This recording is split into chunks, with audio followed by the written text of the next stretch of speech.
Hare Krishna, Namaste. Chapter 5, entitled as Karma Sannyasa Yogam. Sloka 4. Sankhya Yogo Pratak Balaha Pravadanti na Panditaha Ekam Apyastita Samyak Upayor Vindate Palam. By this sloka, what is being established is that Karma Yoga and Jnana Yoga are not dependent on each other to give the result. This has to be understood properly because we have seen that to become a Jnana Yogi, one should have gone through the Karma Yoga first and become eligible to enter into Jnana Yoga process. Then what it means here is that after coming to the stage of Jnana Yoga, Karma Yoga is not needed for the Jnana Yogi. In that stage, Jnana Yoga is independent of Karma Yoga. Initially it is needed, Karma Yoga is needed to become a Jnana Yogi. But once entering into the Jnana Yoga process, Karma Yoga should be given up. In that way, Jnana Yoga is independent by itself. And Karma Yoga is anyway, we know that it is independent of Jnana Yoga. Now, let's see the sloka.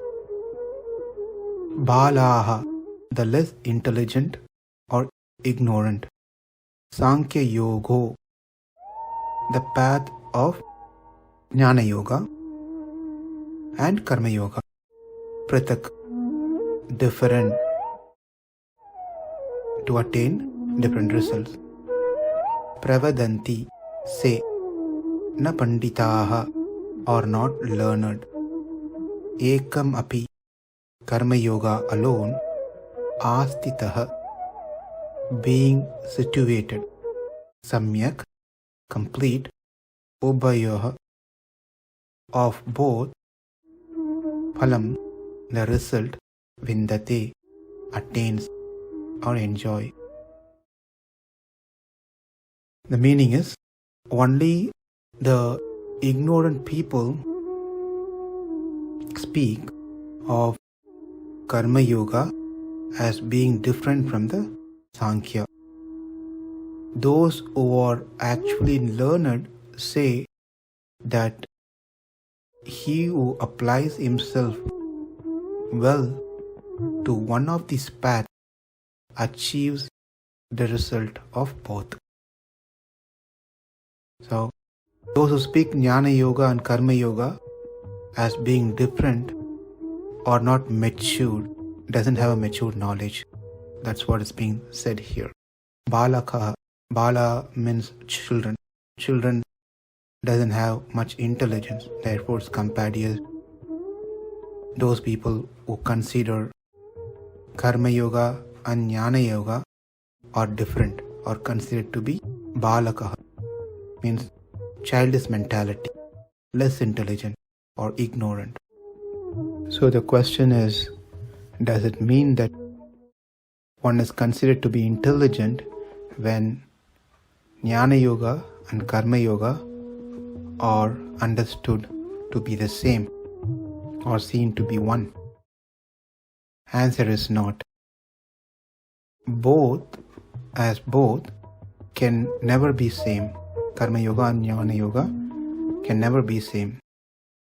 If this has been, we already seen this one in the 3rd chapter of Bhagavad Gita, in the 3rd sloka. Loke esmin dvivida nishta pura prokta mayanaga. Jnana yogena sankhyanam, karma yogena yoginam. That there are two classes of men who try to realize the self, the Atma. Therefore, it's clear that they are two different paths. and the methods are different as well. Then why do Krishna say here that a person is not Pandita, means not learned, is Balakaha, is ignorant, if they say karma and jnana are different? That's the question.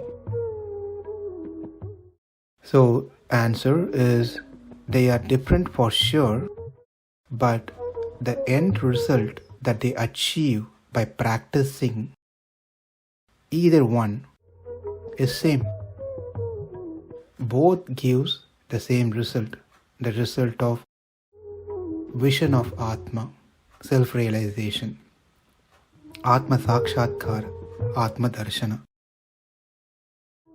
And those who think that they both give different results are the one to be considered as Balaka, as not Pandit, as ignorant. But otherwise, they both are certainly two different paths, can never be same in their practices as well. Another way that people see karma and jnana yoga is that the end result by practicing karma yoga is to attain jnana yoga. And then practice of jnana yoga results in self-realization, vision of self. And this is the same sequence that we covered in the second chapter of Gita. So those people are also considered as not a Pandit, ignorant, because the same result that one achieves through Jnana Yoga is achieved by Karma Yoga itself. Though both give the same result, Karma Yoga is certainly greater. Here, one more important point to understand, that Krishna is not saying all path leads to the same goal. That's not the idea here. He is not speaking about a variety of paths leading to a variety of inferior or superior results. Rather, he is describing two paths, Karma Yoga and Jnana Yoga. Among these two paths, one is easy, the another one is difficult. But both the path gets us to the same goal, same result.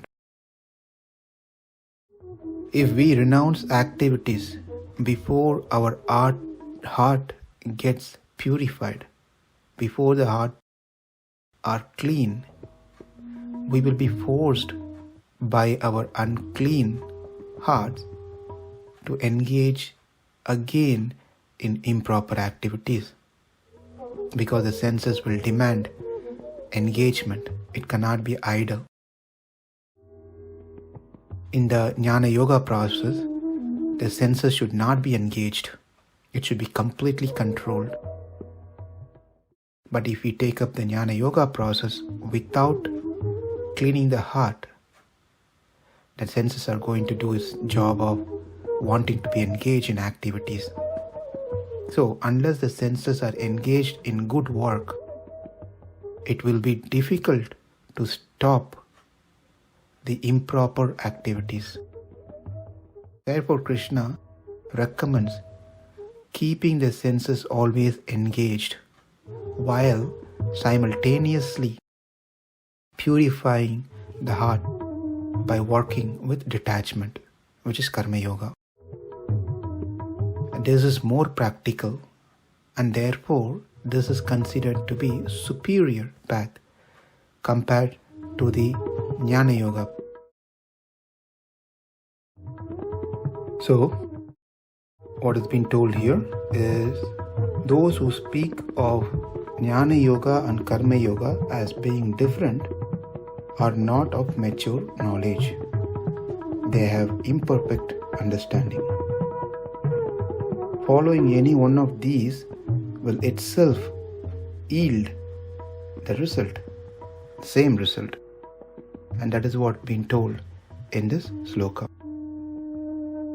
Sankhyayoho pratak balaha pravadanti na panditaha ekam apyasti tat samyak ubayor vindate palam. Namaste. Hare Krishna.